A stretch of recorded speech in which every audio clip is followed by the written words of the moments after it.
spider splicers, genetic mutations, body harvesting, everything about Dr. Steinman. This was too symmetrical! BioShock has some of the most memorable creeps in video game history. So why isn't it considered a horror game? BioShock oozes creepiness start to finish, from the shadowy corridors of Rapture to the mask-wearing jazz fiends to the doctors gone wrong. But the game's scariest and most iconic threat is the Big Daddy. The first encounter with the Big Daddy is set up to demonstrate how powerful and deadly these enemies are, to teach the player how dangerous they are to battle. So the next time the player runs into them, they know to watch out. Choosing to battle a Big Daddy can quickly drain a player's ammo and health, which is scarce in early gameplay. BioShock is an exceptional feat of atmospheric storytelling, which still, after all these years, manages to terrify players, up until the moment it stops terrifying them. That moment varies a little depending on the player and their style, but there's a specific game mechanic that de-escalates the threat. Cry out for Big Daddy's help. The hypnotized Big Daddy plasmid transforms the horrifying, powerful monsters into just another obstacle. It alters the gameplay so much that instead of making the player cautious when one appears, it now becomes an opportunity to save some ammo by conscripting a bodyguard. And 2 Big Daddies? Even better, make them fight it out. You only get the hypnotized Big Daddy plasmid if you save 3 little sisters. It's possible to harvest the little sisters and acquire immediate rewards, which also make progress easier because you have access to more resources. Either way, the early game burden of limited resources is lightened, and the game, as a result, becomes much less scary. Prey has a similar mechanical linchpin. The Mimic's ability to transform into any item makes exploration a tense, frightening experience. You have to be on constant alert for jump scares. Then, about halfway through the game, you uncover the Psychoscope, which allows you to scan a room and see what items are shape-shifted mimics.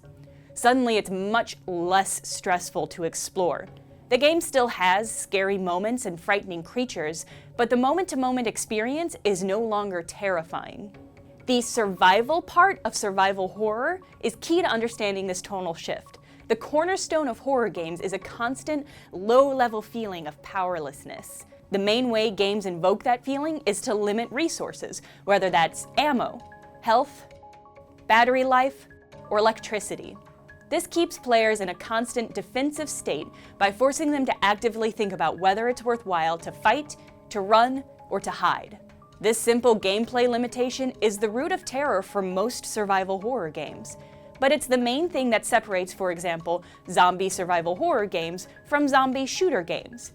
If you gave Joel enough ammo to mow down waves of zombies in The Last of Us, would it still be a horror game?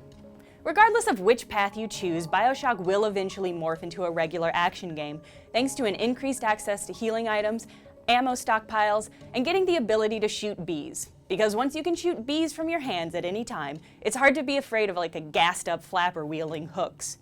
It also becomes less scary because you, the player, become better at predicting the actions of the enemies in the game.